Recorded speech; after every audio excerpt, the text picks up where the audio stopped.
Hello and welcome back to On the Sofa with Sisu. I'm Olajide. And I'm Louisa. And this week on our episode, we talk about procurement, visual representation, the hottest report in the industry for hospitality, being kind and taking people up the elevator with you. We talk about Jay-Z and we touch on role models. And it's a very interesting conversation with a lovely dear friend, Lorraine Copes from Be Inclusive Hospitality. Enjoy the episode and send us any questions to the WhatsApp. Enjoy!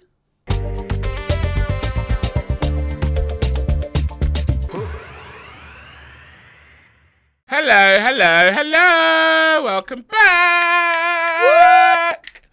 We're back from our hollybobs. Oh, God. We're back, baby. I want to be back in Mykonos. Back with bang. Actually, I don't want to be back in Mykonos because I can't afford to do that forever. That is spenny. So spenny. So spenny. 230. I've told everyone I know, 230 euros for a bottle of rosé, bottle of Miraval. That was the price. I've been telling everyone it was 320. It was 320 for a bottle of Miraval. No, it was 300 for the Greek wine, but that was Magnum. It was 230, I thought. Maybe. Oh, right, okay. Well, it was. I've been spreading rumours. It was spenny anyway. How was your week? Post Mykonos. Post Mykonos. Or pre Mykonos? Oh God, post Mykonos. It's been dire, to be honest. I've been a shell of myself, people. I really have. My voice is only just coming back. I've been anxious, shaky, jittery, all of those negative feelings, basically. Being totally honest. In case you haven't realised, it was quite a boozy trip, everyone. It was a 4-day bender, and I think that a couple of the days I definitely got up and had wine for breakfast. Yeah, you did. There's so many stories I wish I could tell people, but my highlight of the weekend was watching Louisa dancing around. And then all of a sudden you see her legs give way and she's like Bambi on ice. And she's just, absolute Bambi. She just can't walk. It's hilarious. So that's all I've been doing all week is I've just been recovering with myself. Oh, nice. Healing myself. That's literally it. Oh, nice. Yeah. I'm slightly jealous because I've been on the road, been working. Well, no, I mean, I've been working. I've still been doing all the school runs and the mum stuff and all of that and working and trying to get stuff sorted out. But the main objective has been to try and calm my nerves. Alcohol does that to you. Don't drink, kids. Don't drink. Yeah, I get terrible anxiety after drinking. So don't drink. My week has been, travelling. Travelling loads, working. I did actually I'm on this road show at the moment with Turtle Bay, with the exec team, and we are going out and talking to the the management teams about the strategy for the year and spending some quality time with them, which is actually really nice. And it's so nice that I have been invited to be part of that because I've got a whole section around DEI and well-being, and it's really important to the business that the managers see that that's being cascaded from the top down. So I've been to Manchester and Coventry this week doing that, and that's basically my week. My week's been a bit like yours, just trying to recover, but I haven't actually had a chance to just sit down and just relax. I'm glad that you've enjoyed it though, and you're feeling grateful for it because you were somewhat apprehensive about it, wasn't you, on the Monday? What? My week ahead. That's because we got back on Tuesday morning and I was then having to go straight to Coventry and then from Coventry to Manchester. And it was a lot. It was just a bit much getting off a plane. But I'm very grateful that I was able to, first of all, do it. And second of all, that I was invited to do it. So, yeah, it's been good. And then today, I have to share this because I woke up today. You know when you go scroll through LinkedIn and you're like, I'm so bored sometimes of LinkedIn. Like you scroll and you're like, boring. And I scrolled through LinkedIn today and I was like, and there's a gentleman called Nelson Derry who is the global head of DEI at ESOP. And he's coming on the show in a couple of weeks, actually, which I'm really excited about. But he always posts such inspirational things and he's always sharing such deep stories and his writing is so good. And I'm just, every morning I always try and find his post and it's always fantastic. So this morning I scrolled through and he was told his story, which I'm not going to share because he's going to share it on the podcast in a couple of weeks. But he shared one of his stories and it was just so powerful. And at the end of it, he said, we all have it in us, within our gift, to do the same for others, to show kindness, to be the opportunity maker, to provide the platform, to offer the advice, to give someone your time, to inspire others.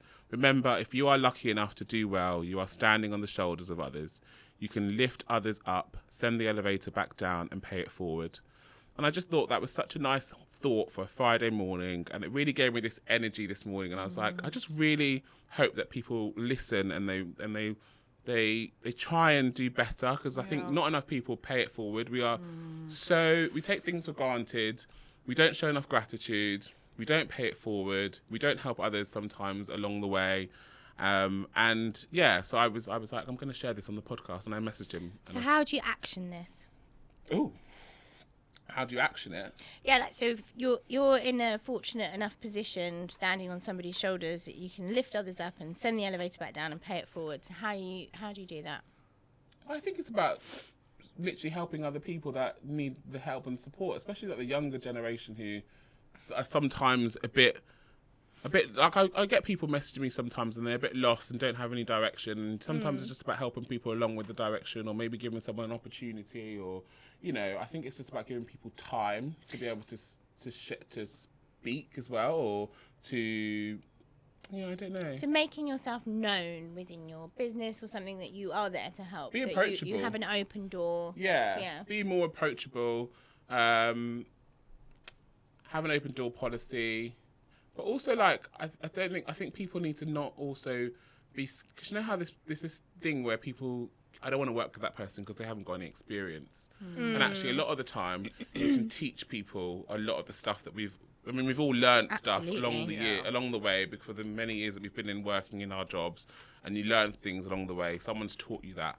You haven't been born with those skills. So I don't understand why we always go, well, that person's got no experience, when you can teach the experience. So actually, I think sometimes it's about realising that you can, if you can see someone that needs an opportunity, give them the opportunity and teach them and let them learn something from you. Because we all have so much that we can exchange with each other. So much knowledge. You can't gain experience if nobody gives you the opportunity to learn. Yeah. No, exactly. And I was talking to someone recently this week actually about, his work is coming to an end, and I said to him, I find it so bizarre, because he's a very well educated young man. He's probably got like 3 degrees under his belt. He's worked in various different industries, but he struggles to get a job. Each time his jobs are always contracted, and then he ends and he's got a long gap where he's not got a job. And I always think to myself, I don't understand why people don't want to give you the opportunity. And and it's things like that where you go, it's because people aren't seeing him for who he is and seeing that he's got the ability to do more. I thought I'd just share that anyway. It's my little... Yeah, it's lovely. How was my week? Anyway, we've got a special guest today. We've got Lorraine. How are you, Lorraine? I'm really well, thank you. Welcome. So, s2e8, meet Lorraine Copes, an extraordinary force of nature, revolutionising hospitality and more. As a top-tier food and beverage consultant, she's redefining culinary experience. Yet Lorraine's impact goes beyond her industry achievements. She's a social entrepreneur championing diversity and inclusion in all spaces. But Lorraine's not just a professional powerhouse.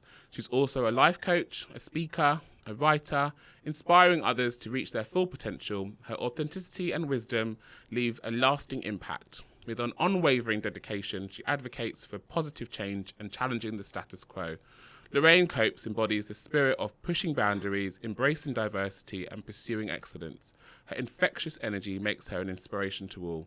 So let's celebrate this true trailblazer, pushing us to be better in a more inclusive world. Thank you for that. I feel like I should receive an award now. Yeah, that's lovely. Thank you. Can you send me that, please? I think I want to update my LinkedIn. Yeah, I can send it to you. Thank you.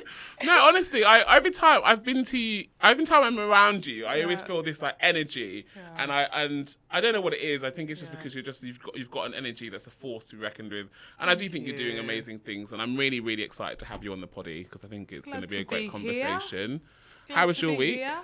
Yes, it was. Let me just think about what my week was. It was a blur. It was busy. Every week is busy, but it was productive. It was progressive, but it was tough. Quite simply. Good summary. Tell us about the tough bits. you know, we're technically a startup, so we're always time poor. Yeah. And thrown in the mix, hospitality being hospitality, I do attend a few events each week. And so when you start really early, so at the gym at 6:00, and then you work a full day, and then you're out in the evening, it is a lot. Yeah, Lorraine's literally like every event. Like she's everywhere.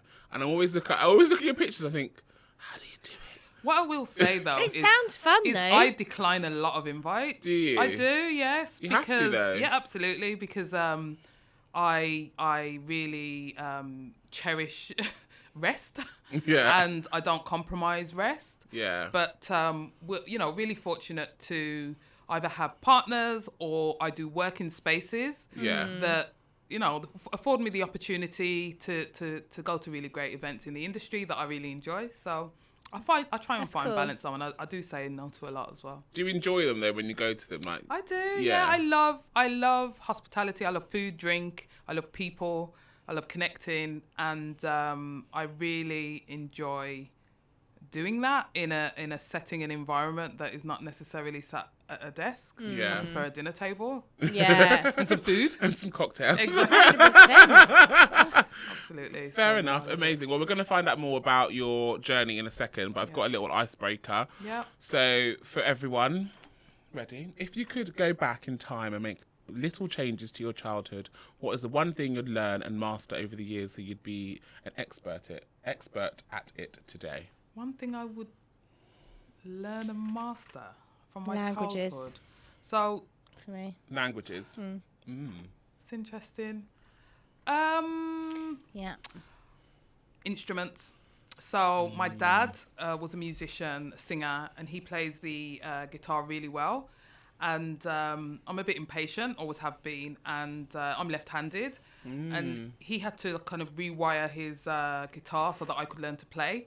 And I just lost interest. And I wish I'd persevered because I love music and I'd love to be able to, you know, like string up a little song. Yeah. And Would you go back and learn? I would at that point, yeah. Yeah. I've actually got a guitar as well in my attic, which Have I can't you? play. Yeah. Get it down, Lorraine. Get that down. Yeah, I should. Get some lessons. It's in Birmingham now, to be fair. It's not in London. So. But yeah, I should. Mine would be, you know, like, actually, I would do both of yours, but because I think language is so important. Also, I used to learn how to play music as well. Did you? I used to I wanted to play the piano. My dream was always to have a piano in my house. Yes. And my mum and dad bought me a keyboard and they got me lessons. Yeah. And I couldn't fathom Yeah. doing it because of my fat fingers. But my thing would be sewing. Small keys, not fat fingers. Sewing, because I feel like Me too. I've got a sewing machine too. it's the one thing that when I was younger, we did design and technology, and you got taught how to do stitching. Yeah. But actually, I should have continued it and Yeah. progressed, because actually I love fashion. Yes. I love thinking of ideas and creating outfits. Yeah. And because I'm quite big, Yeah. it's quite hard to get the clothes you want to get from the shop. Yes. So actually, if I was able to create Yes. my own clothes and designs, Yes. I would literally be walking around like the fucking G that I'm meant to be. So you know what?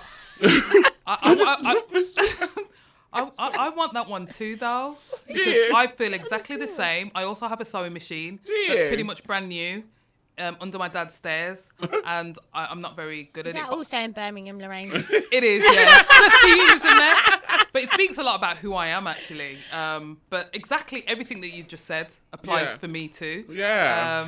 And I actually said to something my I stand partner the out. day, I went, I actually need to find myself a good tailor Yes. who is reasonably Yes. priced, and I'm just going to start You sending should. designs, because You I want to be that should. person that just wears custom made. Yes. Oh, you only. could Me just learn too. to sew. I haven't got time for that. no. When am I yeah. Why? When am I going to have time to sew? Yeah. Of course you have. When? Like when you're watching all of those ridiculous soaps. Stop it. You always have to throw me under the bus. But I'm just saying, you have got time. I know what you use your time on. God's sake. She's such... I've also got a sewing machine in the box still. Have you? Have you? Yeah. Do you know how to sew? Yeah, I can. Well, I took it a little bit further than school, didn't I? Yeah. Sewing. So, yeah, a little bit. I mean, I'm pretty sure I'm quite rusty and I'll probably do a wobbly line, but I would I happily think go you into could some learn, lessons. yeah, quite quickly, to be honest. On a sewing machine these days as well. I think you Yeah. can pick it up quite quick. Yeah. Do you know even Hobbycraft do like little tutorials now Really? on certain Yeah. things? Yeah. Maybe that's what I'll do. Then There maybe are a I'll go couple and of get. places in You London can purchase actually courses on their that do website. it. Yeah. Maybe I'll do that instead of pottery because I do enjoy Oh, pottery. well, there you go. Instead of doing my pottery classes, I'll do some sewing classes. And then you can make some banging outfits. Yeah, I just think I just think that I have so many good ideas. I see loads of outfits online that I'm like, oh, I could recreate that and make this really cool. Yeah, yeah. And I have that creative. I could have that creative idea, but I just can't. And once you have your your panel pieces, your block for yourself, it's actually quite simple and easy then to just build around it.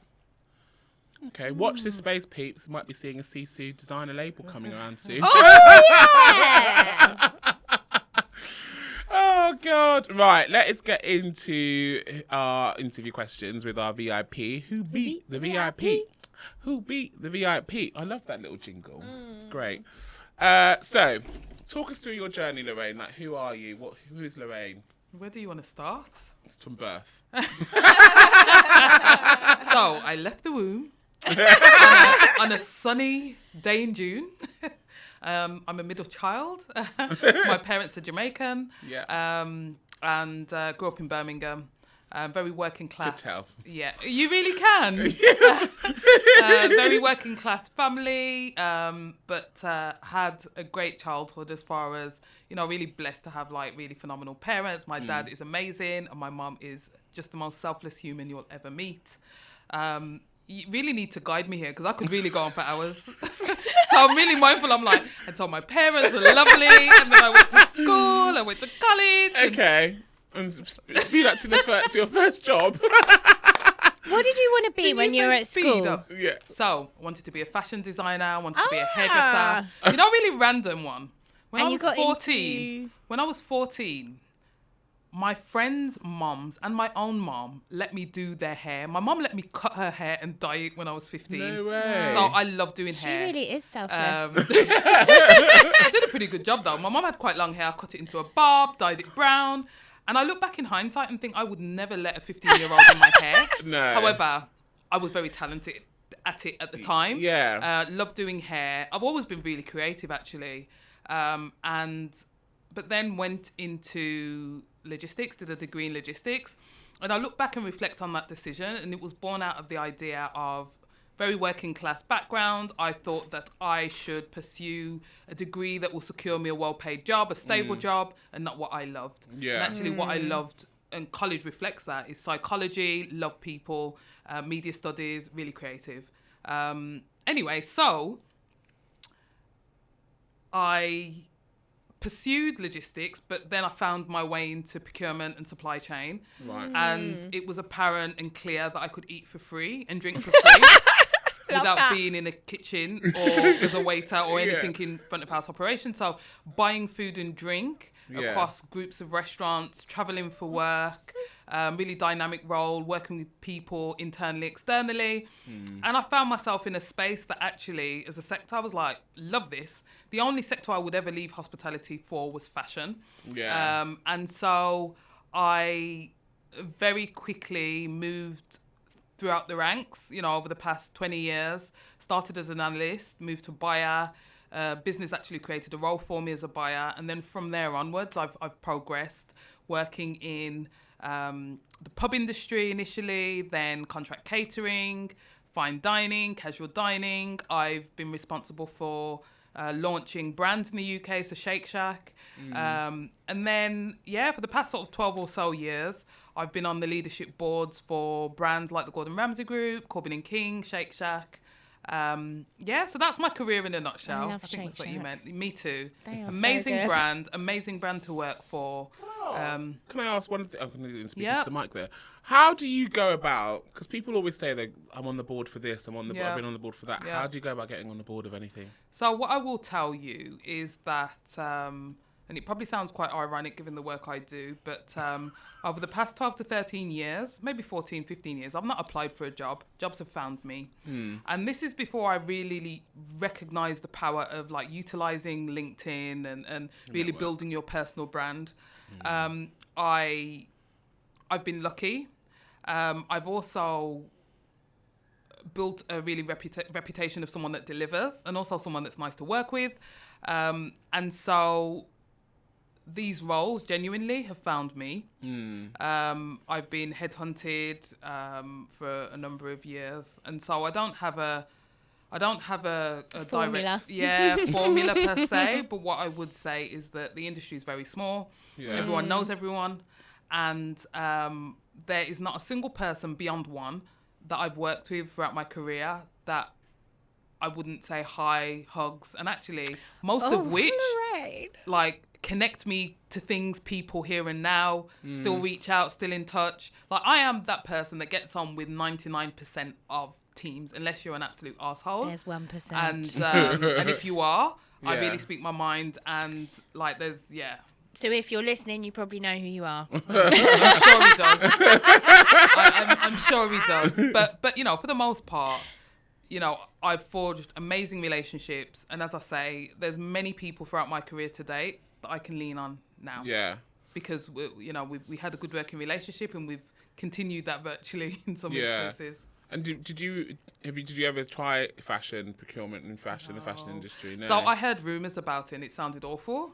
And so I just decided to stick in the food and drink space. Yeah. And also because my role evolved a lot over the years. Because if you think about procurement working for someone like TGI Fridays, where you're buying, burgers and steaks and chips, and it was fun, but it was pretty standard. But then when you move to someone like the Gordon Ramsay Group and you're responsible for buying £750,000 worth of champagne, the dynamic of your role changes.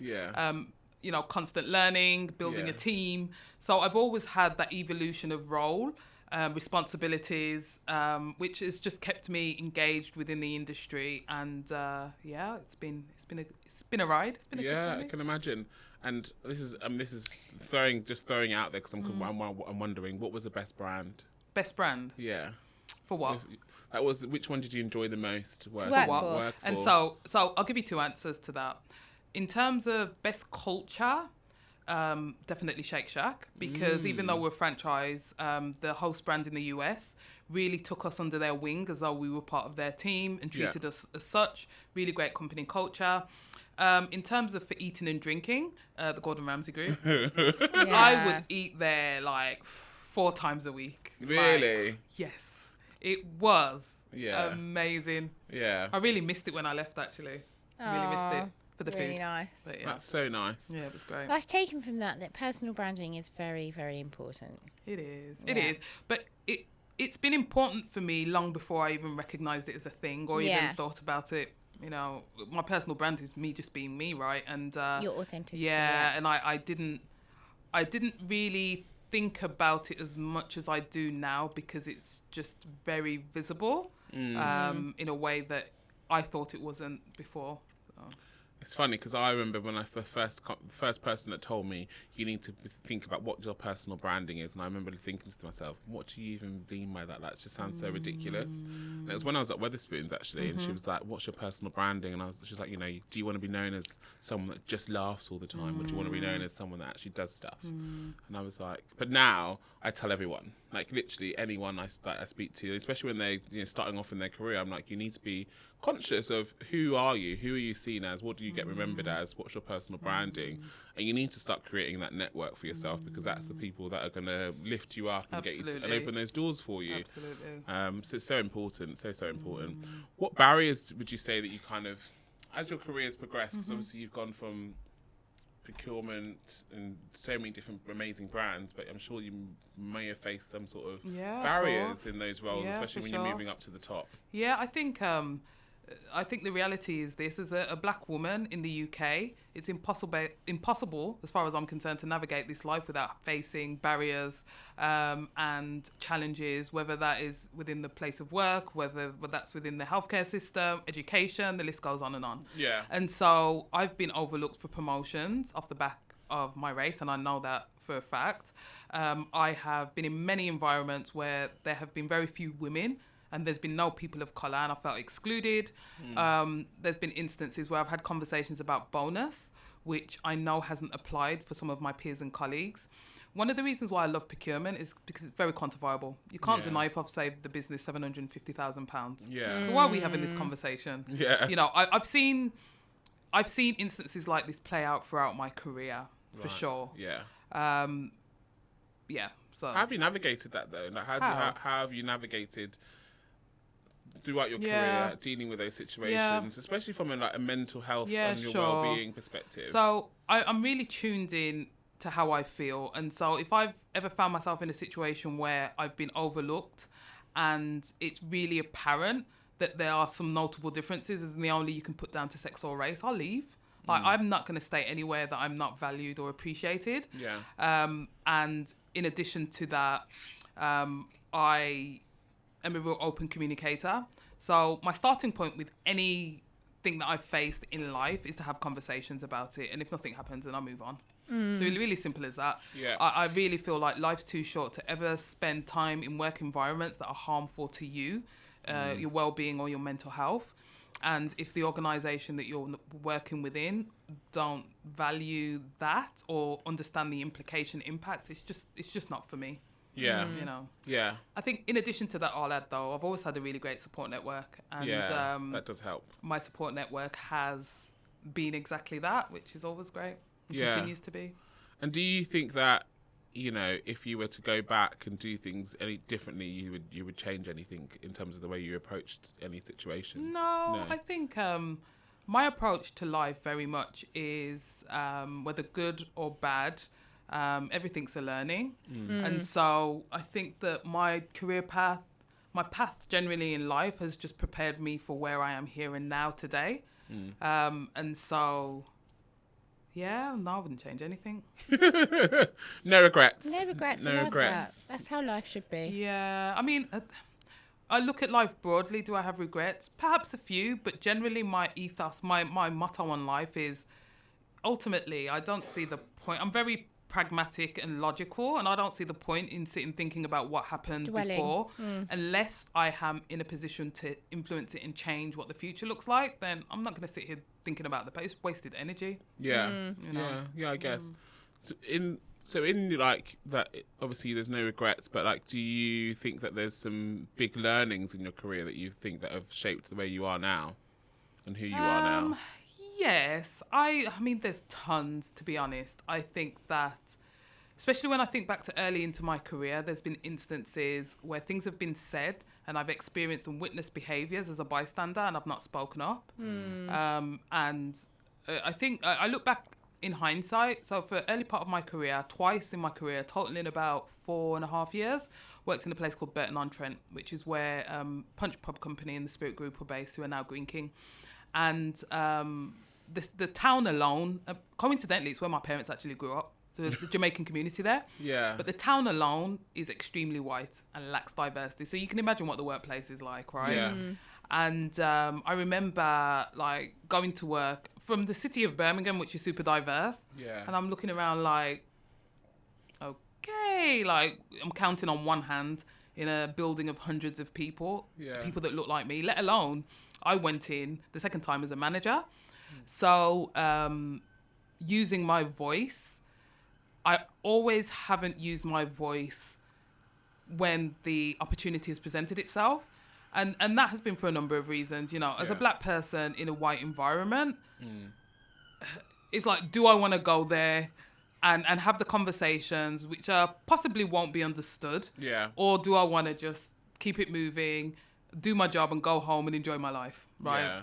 And I think sometimes it's a decision that we have to take, because actually no person that is black or brown necessarily wants the weight of having to deal with race at work. Like, I'm here to earn a living and live my life. Yeah. You know? Yeah. And especially, like, I speak to my brothers. My brothers are a prime example of that. They always say, I haven't got time to be dealing with and telling people that they're being racist. Yeah. I just want to come in, make my money, go home and enjoy my life. Yeah. And so they have gone through, they've gone through most of their life without really. Yeah. And I've asked them, have you not faced racism? And they're like, oh, not really. And then they bat it off. Whereas and I think it's very different types of people deal with it in very different ways. And some people won't deal with it, but they'll just have a chip on their shoulder, and other people will just brush it off, and other people will be change makers or whatever. So I think everyone deals with it in very different ways.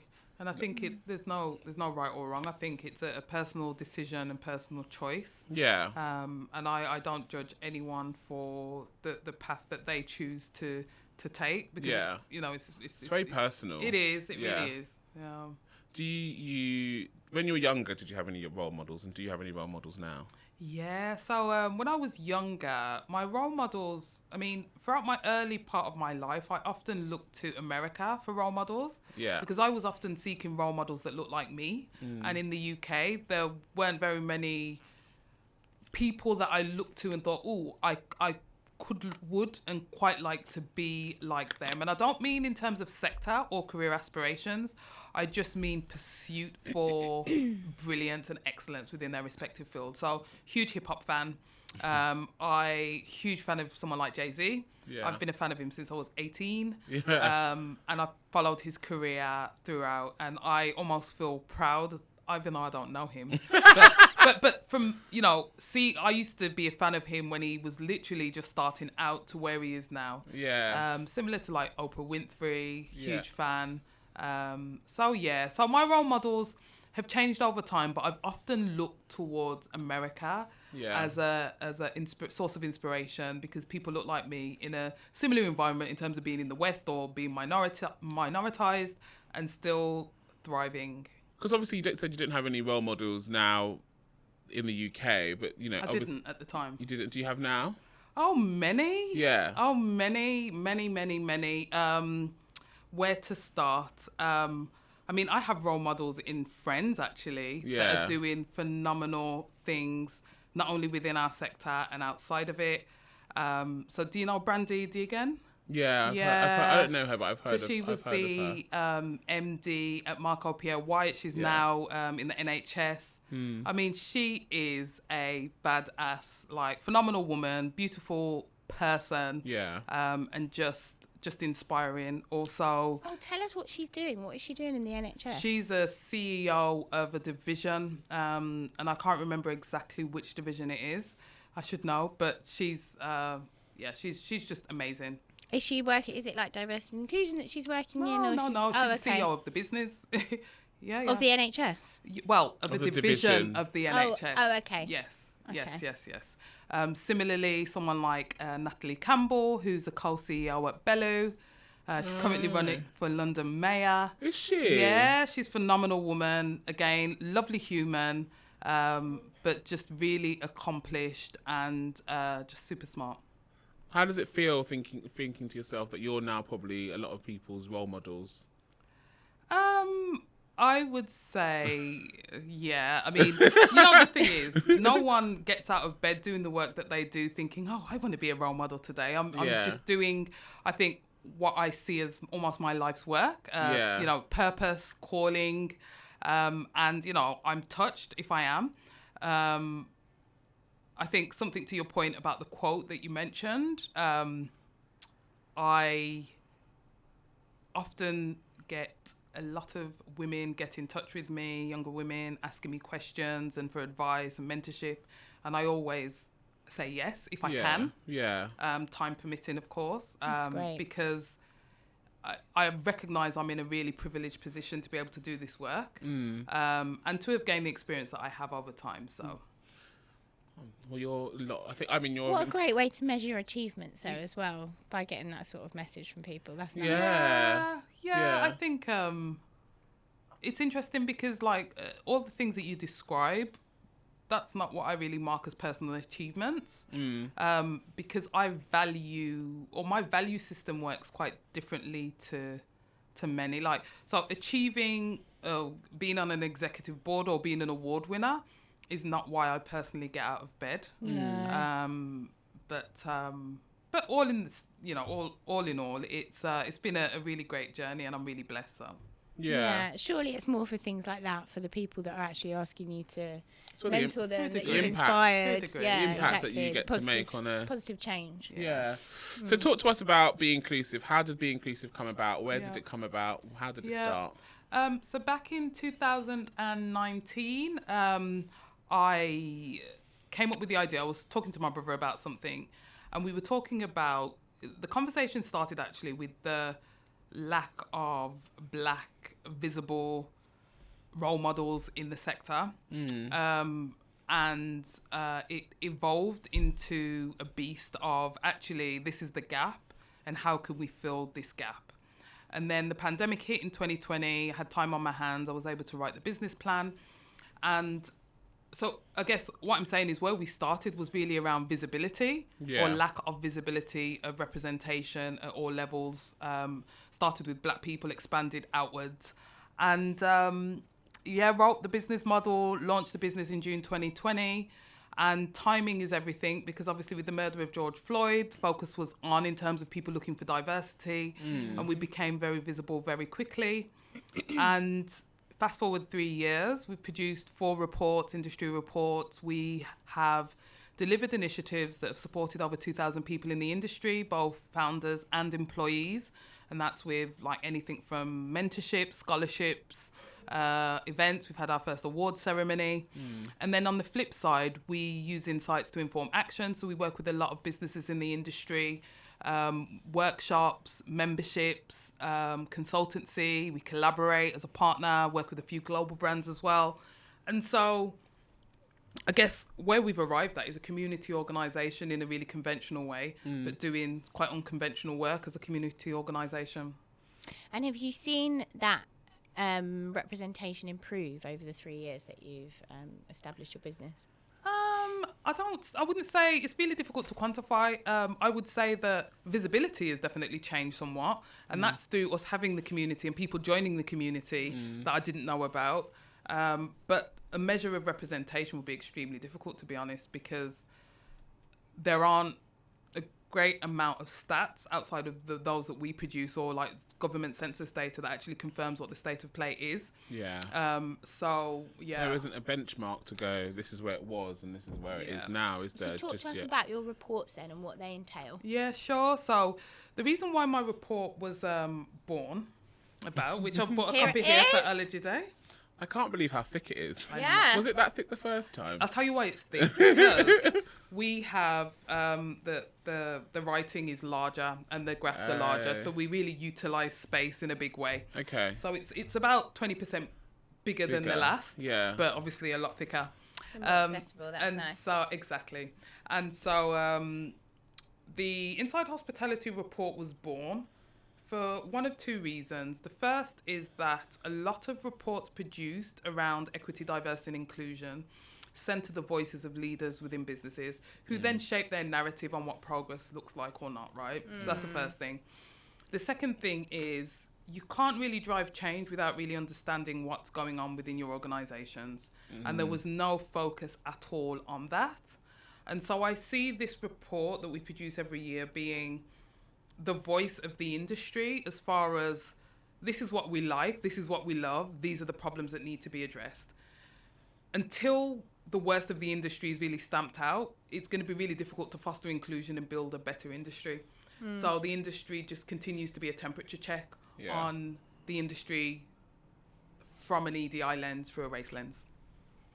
EDI, And so, just so people that don't know what the report is, it's basically you go out and you survey how many people are surveyed this time. So it's self-selecting survey that we issue every single year, and people complete the report anonymously. This year we had over 3,000 respondents. The year before we had over 1,000. The year before that we had over 300. So it's grown significantly year on year. Yeah, wow. And the questions vary from training, so learning and development within the EDI space, that's one of the topics, to careers in hospitality and the perceptions of what careers are in hospitality, whether they're attractive or not. And then we explore discrimination, racism in the workplace, and EDI as a company metric and how that's perceived, viewed, understood and experienced at work. So those are the themes. And so from the first year to this year, third report, have you seen any trends that have come up time and time again?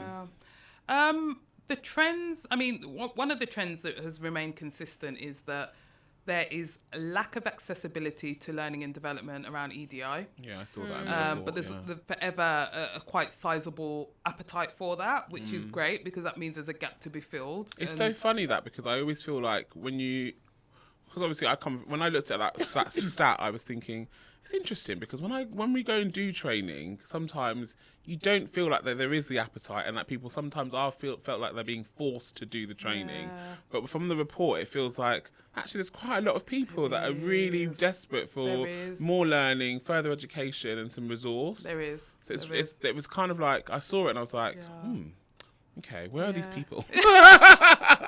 Yeah, I mean, we definitely deliver a lot of workshops that are really well received. And dependent on the size of the group, we've worked with a couple of groups where we've delivered it across their business, and the reception differs dependent on who's in the room, right? Yeah. Because there's that vulnerability required and that honesty, and not everyone is willing to be honest and open, dependent on who's in the room, right? So there's that. I think the common theme as well is that generally people really love the industry and believe that there's opportunities, career opportunities, and a future in the sector. Yeah. Discrimination and racism continue to be consistent within the industry. So sitting at the 35% this year, but slightly higher in the first year, and it's always kind of danced around the kind of 35 to 45% mark, I'd say, over the past 3 years. That's remained consistent.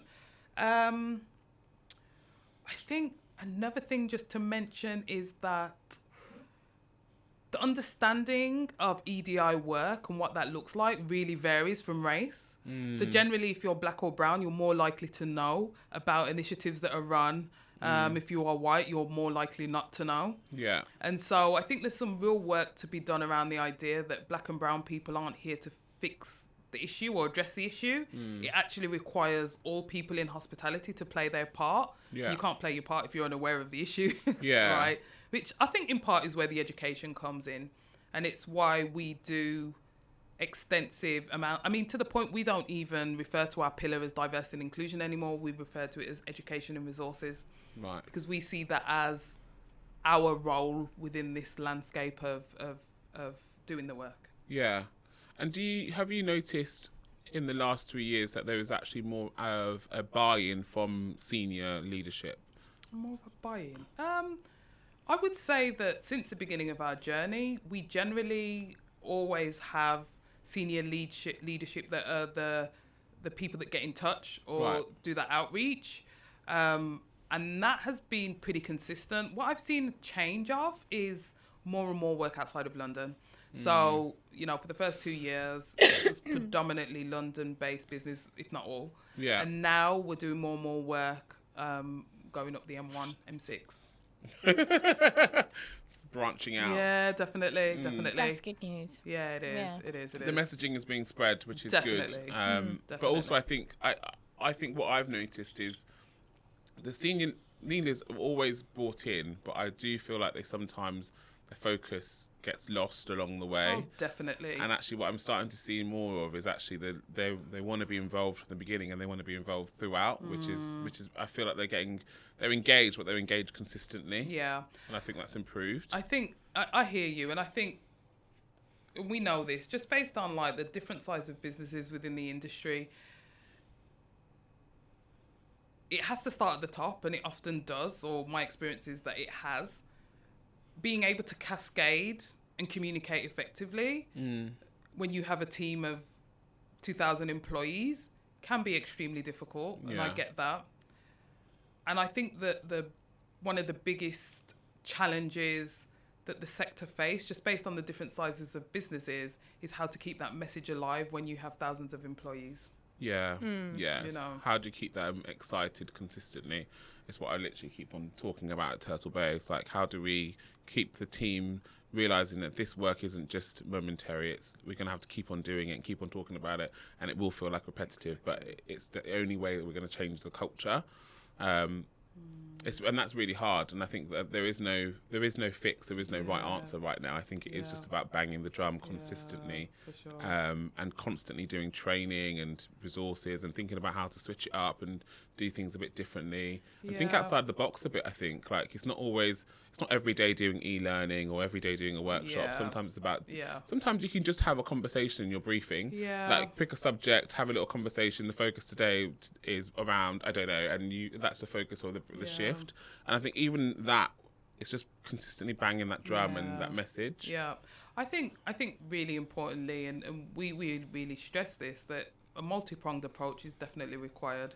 There's no single one thing that's going to move the needle forward or move the dial forward. It is consistency, but looking at a multitude of different types of initiatives that change culture, drive education, and really importantly, there are outcomes to that. So a more representative or a leadership team that represents the communities that you're based within. I think really importantly, because I often speak to businesses that are doing all of these things with no intended outcome. And I'm like, so what is this for? I mean, inclusion is something that you can measure for sure.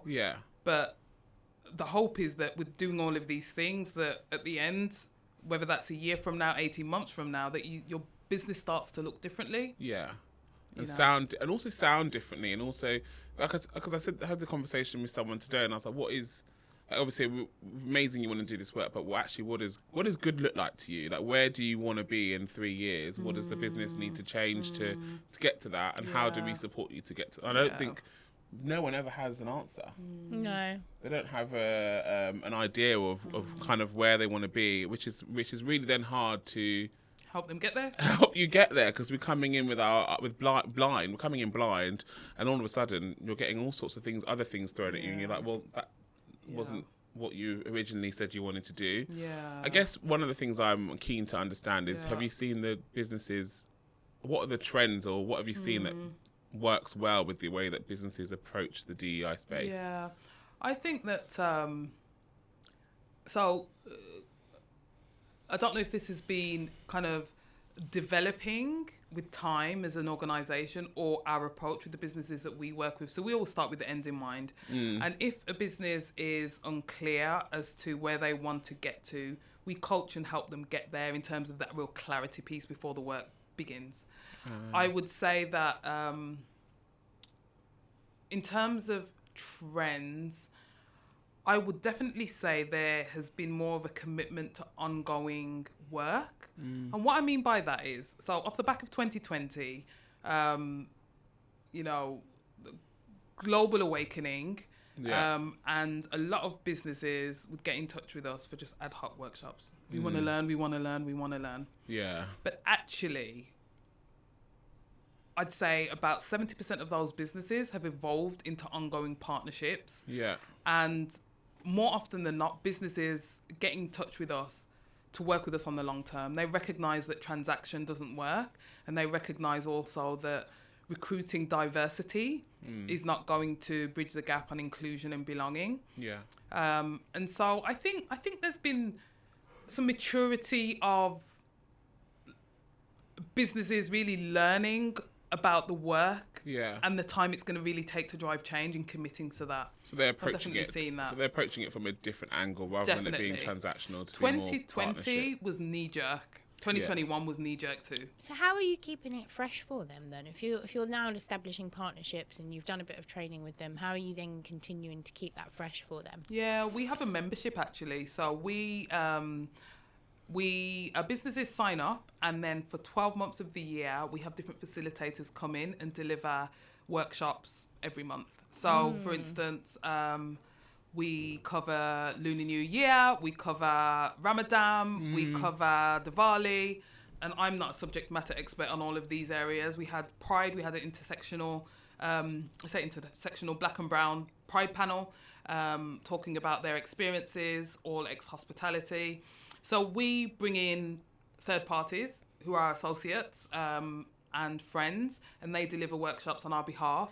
We provide them with resources, we have events, we have like a whole bundle of things that we provide for partners so they can continue that journey, and it's not just talking to us, quite simply. So you're broadening their network. Yeah, that's what I was going to say. Brilliant. It's fantastic. What tips would you give businesses? Because I think people always thinking, sorry, didn't put it close enough. What people are always thinking, first of all, where do I start? And I guess where do I go to know what my goal needs to be? I think where you start is definitely holding a mirror up and understanding your business. I think that has to be the first place to start. And by nature of what we do, producing reports, very data centric, all businesses have or can quite easily access. I say quite easily, it's probably not fair to businesses, but all have it within their reach to access data on their business. Yeah. Right. And that should always be the starting point. Because if you don't understand where you currently are, how do you then define a goal on where you want to be, right? Yeah. So whether that is engagement survey, whether that is another means of collecting information on who is within your organisation, then definitely start there. Yeah. What was the second question? Sorry. How How do people get to how do people define their goals and where they want to get to? Yeah. I mean, that's really broad. But every business is quite unique in terms of their goals. So but I guess what you said just now with the data, I think that's a good place to start, and actually that's what will set your goals, because actually then you'll go, well, actually the teams will tell you what they need more of, and the data will help you drive those decisions, and that's how then you'll measure the success of those decisions that you're making. I guess the other side of that is how people always don't know how much to invest in it. And I think the question I always get asked is, how much do we need to invest in this? Yeah. Do you? Yeah. Or people will just come and be like, I don't have a budget. So all the time. Do you think you're a volunteer? No, I'm serious. I don't know. I bloody hope not. I hope not. But yes, honestly, every single one of our clients, That would be rude. every single one of our clients, bar maybe one, has come with us to said, we don't have a budget, so how much do we need to invest? Okay. And I'm always a little bit like, I can tell you how much to invest in terms of what we're going to cost, but I do always feel like you should put more aside than just paying for I think in their defense, so I've misunderstood the question, the point when you said no budget, like as in no money to spend. I think that diversity and inclusion as a budgetary like P&L line is relatively new. And so the history of, for instance, year on year, most businesses know how much to spend on stationery. So it's a budgeted P&L line that has been there since the beginning of time. Yeah. D&I is not that. So, and it will become that, but it's not that yet. No. So I understand where that comes from as far as we haven't got a budget, so. But also I think people don't, my thing is, and I think I probably said this before on the podcast, is that I do think that there's a lot of people that don't want to invest the money into the work, and they think that the work is going to be done on the cheap. Oh yeah, of course. So they'll be like, oh no, we can't afford to pay $3,000 for that. Can we do £500? And it's like, you wouldn't say that if you were having to put a new till in, and you would say, instead of putting the up top the range till so you could get people's payments, you'd have I don't know, an old school till. Yeah. Do you know what I mean? So it just I do. I think that comes with not having the historical knowledge of understanding what value looks like. Yeah. And I think that's something that we can definitely build over time with delivering value. I think that when I think about the beginning of our journey, and there were a few businesses that thought because I was black that I'd be doing this as a volunteer because it's obviously a vested interest for me and my future generations. And I'm like, I actually think that's what it happens to us. I think that people do that. I think that's why people say to us, "Oh, you're charging us." Yeah. I've had that. I don't think have that people anymore, just think that people in this space are just doing it out of the good of their hearts. Maybe. At the end of the day. I don't have those conversations anymore, though. I used to have them like a year in. No more. I don't know what has changed. I mean, what has changed? I don't know. I think a combination of things. A lot of our partners are usually recommended via our network or someone we know or someone that we've worked with. Yeah. So maybe that's a bit of it. Yeah. We don't have those conversations anymore. And also because you're just so much more established than that people just actually know now. True. They go, we've worked with these many people, and they go, well, actually, there's no way they're going to be all doing all that work for free, and there's no way you're going to be able to go in and barter them on how much they're going to charge you. So I guess it's maybe it's a level of establishment. Maybe. I think, to a degree. I also know that, because hospitality is so vast in terms of different sizes of businesses, we work with like standalone restaurants or restaurants with 2 groups up to like restaurants with like 50 or 60, and we don't charge the same. We charge accordingly because we recognize that if you've got 2 restaurants, yeah, your P&L looks very different to a hotel group that's national. Absolutely. Yeah, we're flexible in that respect. So what would you like to see more of, especially like specifically in the hospitality sector? Like what does good look like for you in the next 3-5 years for hospitality? I mean, I'd like to see some more. I'll tell you what. So I feel like events in the industry really mirror the senior leadership teams within the industry, and they're still very, very white. I still went to the Publican Awards maybe a month ago, and I think there were like 2,000 people in a room, and I think I saw 1 black woman, and all the rest were serving and waiting tables. I want to see these environments look different, because if the leadership teams are coming to these awards and they're not diverse, then what does that say about the industry? So that means the industry's not changing, basically. Well, I mean, some pockets. I mean, pubs obviously are notoriously, I'd say, worse than restaurants, for instance, where there is definitely more representation at all levels. What I want to see in the future is what we experienced at the launch of our report, which was diverse panelists, diverse audiences, and the industry reflecting the cities that we're in. Yeah. Quite simply. Do you think we'll ever see a fair, visible representation of people, though, when we live in a predominantly white country? It depends where we are. I think that I don't think you can do this work and believing that things will stay the same.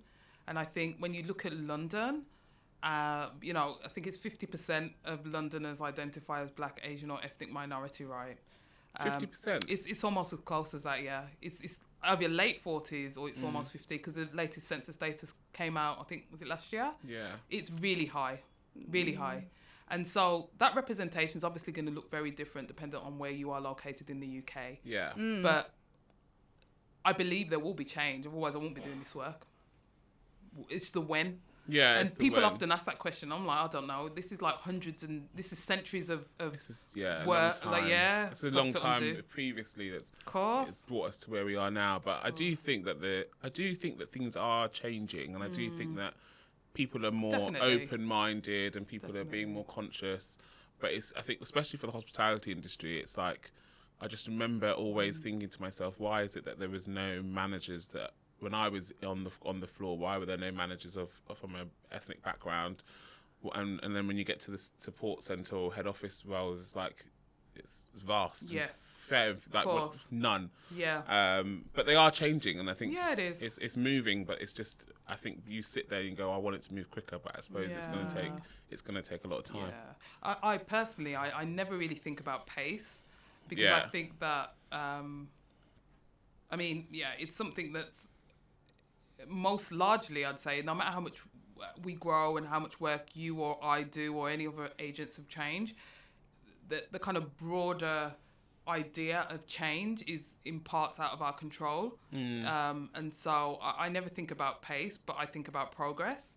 And if I use kind of our growth and our partner growth as a measure, then the sector's definitely changing and people are doing the work. And I've often said that this work has showed me the best of the industry, because we've had people that we don't know from Adam reach out to us to see how they can help, how they can support us. As well as, we have amazing conversations with leaders all of the time about what they want to do and how they want to get there. And so for the most part of everything that we do and the conversations we have, it's super, super positive. And so the Inside Hospitality report is available on your website. It is. It can be downloaded. It is. And it's free. It is. All of our reports are available on our website, as well as our impact report, actually, that we released in January. All free resources. Yeah. And we felt really strongly about them being free resources simply because insights, firstly, there's a real gap in the industry for insights on this topic. And secondly, if people simply do nothing but read the report, then that's a step further than we were pre the reports being released, right? Yeah. And if they do some work with us or someone else, then that's absolutely fantastic. But I think that this report has filled a gap that existed to quantify and just provide some intel on race in hospitality within an EDI space. I think EDI, as you'll know, within the UK, often centres women and then potentially like sexuality, but never has included race, especially within our industry, or conversations not being had by those that are operating from an informed place. Yeah, you know. And so, do you think that the report will evolve? Because I think, is it the ethnicity pay gap that's coming and you have to start reporting on that? Do you think you'll start adding things about that into the report? So we have so much data. Yeah. Right. So much data. And there is a part of me that wants to do like mini reports throughout the year because we could go really deep per chapter. Yeah. Will it evolve? Absolutely. Every year, even though there's been common themes, it's evolved every year. Yeah. So will it evolve? Yes, it will. Will we continue to partner with the universities? Yes, we will also. Yeah. But the more intel we take, the more we want to know. Yeah. So the direction is to be confirmed, but we'll always continue to explore some of the key themes that were started at the very beginning, which is around how people experience the industry, which is really important to understand. Well, that was... I mean, everyone, you need to go and read the report. It is good bedside reading, bedside table reading. It does sound very useful. I was on the train yesterday reading it again because I'm having to. We've done our E&I survey, and they want us to use some parts of your report as a benchmark. And so I was going through it yesterday, pulling out some stats and stuff, and I was like, there is so much data. There is so much. And I was really going, I could pull it all and put it on and create another report. I know. and it's just... This is only a fraction of the data. We have so much. So we are looking at like doing a longitude, I don't know if that's the word, report over 5 years. Okay. That'd be interesting to see. So much. Yeah, I mean, it's amazing. So thank you for doing it, and thank you for what you're doing in the hospitality sector, because it is much needed. Thank you. Your face, much needed. It's much needed. Yeah. And it's a sector that I love with all my heart. So I'm glad to see it. Do you know what, people? I forgot to do what's the word on the street. Did you notice? I don't think it matters. Oh, you don't want to go back and do it? Oh, we can if you want. Yeah, I was going to say let's do a quick word on the street. You've got something you wanted to do. I don't mind. Yeah, let's do one. What's the word on the street? Word on the street. Word on the street. All right, cool. Your one. Oh, right. Sorry. I thought you meant as in like we were going to cut it, bring it back in. No. James was going to chop it in. We're not that precious about the order. Oh, right. Okay. Do you know what? To be honest, it was about Lewis Capaldi. Yeah. And it was just about, we were away when Glastonbury was on, and the word around the pool was Lewis Capaldi obviously gave a performance and got a lot of anxiety, got stressed out, and started having an outburst of tics. And the audience responded by cheering him on and supporting him and singing his song with him. And we just all found it incredibly emotional. And I thought that was a real, solid piece of, epitomization of support. So I think that was a nice little piece of news. Put in the word on the street. A word around the pool. Word around the pool. Oh, I wish that could be our segment. James, can we do that as a segment? That was the word around the pool. Word around the pool. But no, the word around the pool. Word around the pool. No, I thought it was a really nice piece to share, because I think sometimes you focus so much on all the negatives, and sometimes you forget there's situations like that happen and people pull together and they go, do you know what, we're going to just really support him and make sure that he feels like he's not like odd or weird or whatever. And Exactly. It made my heart warm, and I was like, that this was is a quite nice mass act of human kindness. Good to see it. Love to see it. Very good to see. Right, quick fire questions. You have to say the first thing that comes to your mind. Ooh. You are 100 years old. You have all your faculties. Where in the world would you want to be? Jamaica. Nice. Nice. What does bravery mean to you? Saying yes, even though you're scared. What's your superpower? People. Yes. Nice. Yes. What's your go-to snack? Snacks. we have plural. My go-to snack. Snack. Do I snack? so You had a snack when you came in. I did. So instantly I thought cake, but I don't snack on cakes. I have cakes occasionally. I love cakes.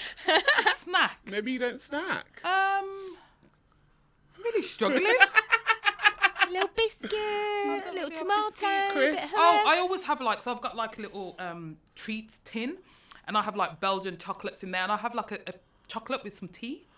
Yeah, like that. Look at your face. How bougie is that? I tell you what I just thought of though. I just thought of one- Matilda and Miss Honey. Yeah, Matilda, Miss Just Honey. one premium. Like, I don't eat cheap chocolate. I only have really good stuff, so you only need one, like a truffle. Yeah. One truffle, some tea. Oh, wow. Yeah. Bougie as Yeah. fuck. Yes, Thank you. yes. Love that. What's your favourite restaurant? Oh, I've got many, but my number one is Chisaru. Chisaru. Nigeria. Well, it's West African as opposed to I've been Nigeria. there before. You've been Where- Jockey. You have been there. I'm So it sure was you in have. Brixton. Or you Yeah. wanted to go there. Yeah. Yeah. They're opening in central London this Are year. they? Yes. They've got a pop-up at the Ah. moment, which I'm going to go to in a few weeks. Oh, Amazing nice. chef. Most talented chef and nicest person. She's a Gemini. I like Geminis. I'm a Gemini. So Same she's here. amazing. She's amazing. God, Talented I'm surrounded woman. by them. I'm surrounded. She's talented. constantly. So talented. Oh, When someone changes their menu every single month, and Yeah. I've been so many times, and everything that she does is amazing. Really? Yeah, talented woman. I'm so pleased that they're coming to Central London. Me too. That's nice. Well, Whereabouts? kind of. Brixton Whereabouts? was convenient for me. Near Oxford Circus somewhere. I can't remember the road. Wow, really? Yeah. So it will be the first black female-owned restaurant in central London. Imagine. Wow. Hmm. Wow. So it's not a pop-up. It's a permanent She's fixture. in a pop-up at the moment. Yeah, she's in a pop-up But she'll now. be moving to permanent. Wow. Amazing. And because I'm trying to think of like, there isn't that many black-owned restaurants in Central. There's a few. There's a few, but not many. There's a few. There's more than there's ever been. Yeah. Yeah. I'm trying to think of one that I'm Were you thinking like a like Coco like a Coco or store? like or- Mayfair store. Papa L's. Papa L's, but he's a pop-up though, isn't he? Well, he's been there for like 2 He's years, been there and he's going to be forever. there for another Oh my year, God, I think. Papa L's prawns. Oh Yeah, my he's God, good. I He's can't. good. He's I good. can't. There's a Need to few. go and try the prawns. You're getting some racks here, SISUciety. Right, last Get your one. notepads out. What show would you recommend to binge watch? Show. Don't really watch TV. Do you not? No, me not neither. I really. find it so difficult. But that this one. said, like if someone recommends something, I will watch it. Oh really? What was the last thing I did that with? God, don't talk to Ology Day. You'll be on the TV all day. That's what I fear. So in my notes on He's my got loads of phone, I have recommendations in his locker. recommendations, and Oh, then when I'm really? ready, I'll just sit and watch, and I'm like, oh, I like this, and then I'm like, oh, I haven't got the time. I Yeah. couldn't even tell you one. What was the last thing you binge watched? I don't know. I don't really binge watch. Well, I'm going to ask another question then. So this is a question that Louisa always laughs at. This is from my good friend Brene Brown, and she says, "You are called to be brave. What's the first thing you do?" I'm what? Sorry. You're called to be brave. What's the What's first the thing first thing you do? What's the first thing I do? What's the first thing I do? But I feel like, and not that I'm fearless, but I do live quite a brave life in that like things come up and I'll say yes. There's no question. There's no like a stop to do anything. It's just you're just gonna do it. Of course, I think about it. Go for a wee, maybe. I'm thinking brave. You're called to be brave. I've said, right, Lorraine, come on, we've got to go be brave. What do you do? She just does it. Runs. No, she just does it. She's just like, come on then. Let's roll. Let's go. Let's roll. Let me get my cake and my chocolate. Let's go. I can't think of anything. Sorry. Oh. Brave. It's all right, we thought of loads for you. Yeah. We've just made up a few scenes. It's absolutely How would you fine. answer that question? I would take a deep breath, and then do it. Whatever needs to be done. Okay. I always feel like a deep breath just calms me down. Yeah. So yeah, just for like, sure. right, let's go. I mean, I would one thing passionately kiss the person next to me. I mean, something I would definitely do is like check what I'm wearing, and what I mean by that is like I dress how I feel, and so if I'm wearing clothes that I feel really great, I will do anything. I've got to be dressed. Yeah, in a way that I feel like powerful and like, comfortable and myself. I like that. That's so, a good one. I'd check what Great. I'm wearing. One... So we are not going to be brave naked. Yeah. Definitely not. Right, let's get into the last bit of our show, which is the Mannies of the Week. What's your manifestation this week, Louisa? Regain sanity. Yeah, I'm here for it for you. You need to regain some sanity. You've lost it. You lost it in Mykonos. I'm here for it. What's your manifestation this week? What do you want to manifest to the universe? An emerald. I'm really joking. I love emeralds. Listeners out there. What do I want to manifest?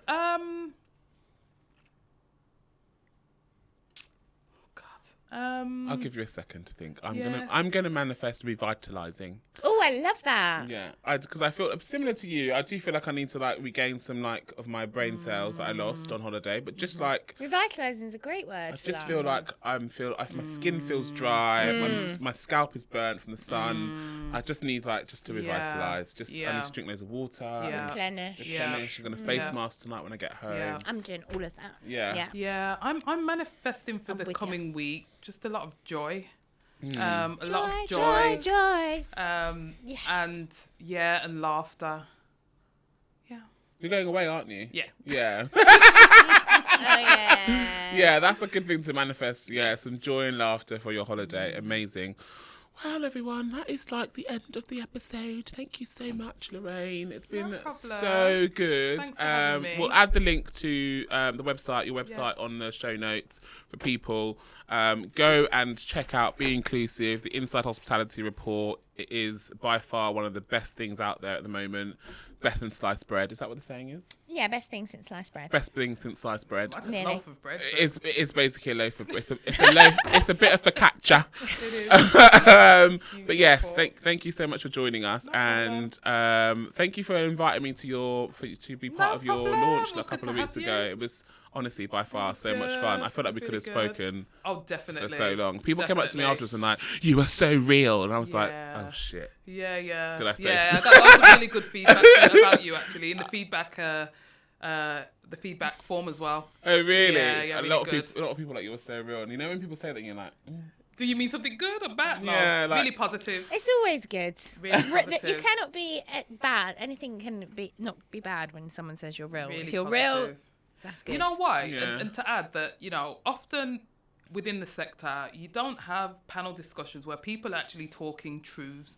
And that's something that we'll continue to create space for, because no one's going to learn or get better by listening, nodding heads, all agreeing with each other. Like, we want opinions and experiences. Yeah, and exactly so, that. And that is diverse thinking. Is literally having different opinions, different methods, different ideas. And I'm always like, when you sit on panels and you watch everyone, and everyone's like, oh yeah, I agree with you. Oh yeah, that's a great point. Oh yeah. I'm like, you all are stupid. Yes. I'm not here for any of that, to be honest. So we definitely will never create spaces like that. Yeah. It's difficult though. So it's good that you're able to pull different types of people that create those really, really engaging panels. So yeah, well done to you. Because we've done one event and that was tough.